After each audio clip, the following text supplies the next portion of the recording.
Yo, Ronnie, can you give me a hand, mate? Ronnie? Ronnie? Oh, you're doing on your bits, aren't you? Today's episode is all about statues.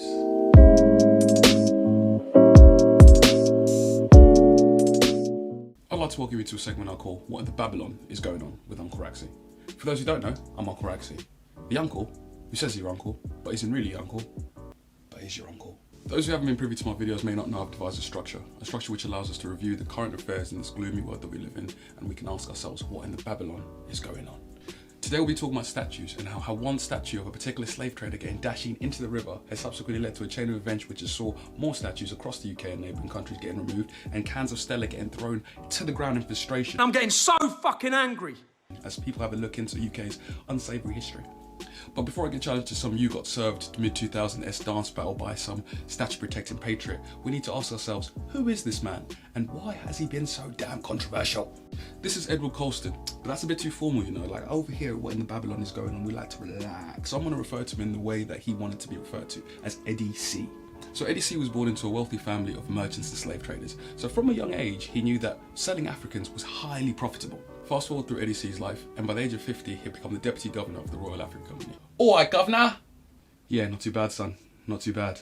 The Royal African Company held a vice-like grip and a monopoly over the English slave trade. What does all of this have to do with Bristol, you may be wondering? Well, Eddie C, always the man of ideas and lover of his set, we realised that, hey, we may be making all this money from slavery. Why not give Bristol a slice of the cake by turning Bristol into a pit stop before heading over to JA or the USA? Because obviously, slavery is mad lucrative and profitable for everyone involved. Well, except the slaves, am I right? Am I right? Because they're slaves. It's not lucrative for them at all, actually. Turns out Eddie C was right, because the Bristol economy got absolutely booming, and Eddie C, forever the philanthropist, used all that slave money to build schools, public houses, buildings. Basically, if anything's old and looks nice, Eddie C and his slave money built it. In Bristol, that is, of course. Everyone was slave trading back in those days. There's no need to remove the statues now, you may be wondering, but hey, statues are a glorification of the past, not history. So if we want to go learn about history, we might go on and go to a museum, or maybe just read a book like everyone else. Bristol has a large Afro-Caribbean community, which has now been living there for many generations, and that means that their history is inextricably tied with British colonial history, as well as their Jamaican and Caribbean and African pasts. So I think maybe having a glorification statue of a slave trader who had detrimental impacts on their lineage might be a little bit of a dick move. I don't know. Maybe I'm just a vanguard for dick moves, who knows.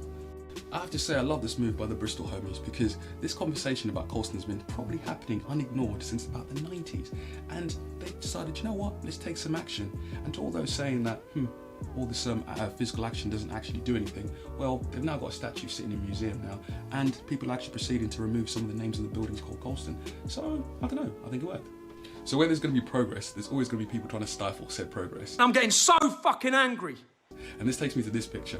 This Carlin drinking group of patriots here decided to go down to the riverbed and fish out the statue from the water.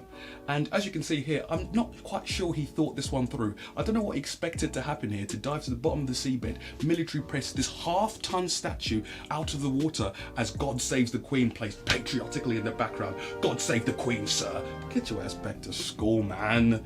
But this removal of a slave trader statue must have given some people some big dick energy, as in London at Parliament Square, protesters decided to graffiti on the statue of Winston Churchill was a racist underneath his name. Don't get me wrong, Winston Churchill is a self-proclaimed white supremacist that done many egregious acts towards those in the colonies. Probably requires another video in itself just to go over some of the things that he has said. In my years of studying Middle England, I've realised the greatest evil to Western Europe is Hitler, and their uncle Winston Churchill defeated Hitler. Well, featuring the Soviets, the Yanks, and loads of other factors that probably require more videos to go into, to be fair. This made Winston Churchill void from any criticism whatsoever, because, mate, he killed Hitler.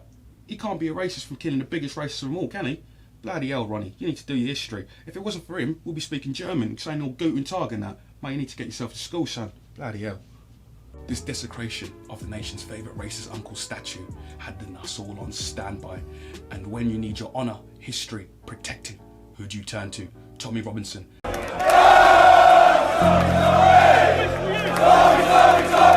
Robinson! And his pint drinking, curry eating, football loving lads. God save those patriots who protected the nation by drinking loads, fighting with the police, and urinating on the monuments that were supposed to protect Rule Britannia? Besides the hilarity of the guy actually pissing on the monument he was there to protect, one of my favourite things that I saw of all this protesting is the old boy that came through, like, with the older, I don't even know what movie called this one. Check out the OT pop. Came along from them OT shots. Now we're doing shows on all these spots. I want young boys in all these spots. Out here, but I want to like learn it from him. Like, so maybe one day I can come through with that much sauce before I fucking give someone one of those. You know what I mean? One of those, son. I have to admit, what a chest move of Black Lives Matter, because on the Saturday that the football lads were coming down to counter-protest, they cancelled all of their protests so the world can have a clear look at the football lads and highlight the racism in this country. I've never seen a bigger own goal by the counter-protesters. They came there not wanting to be racist, were racist and pissed on statues. Brilliant, it's brilliant. For that Black Lives Matter, I'm going to give you the Uncle Raxy slow clap of approval.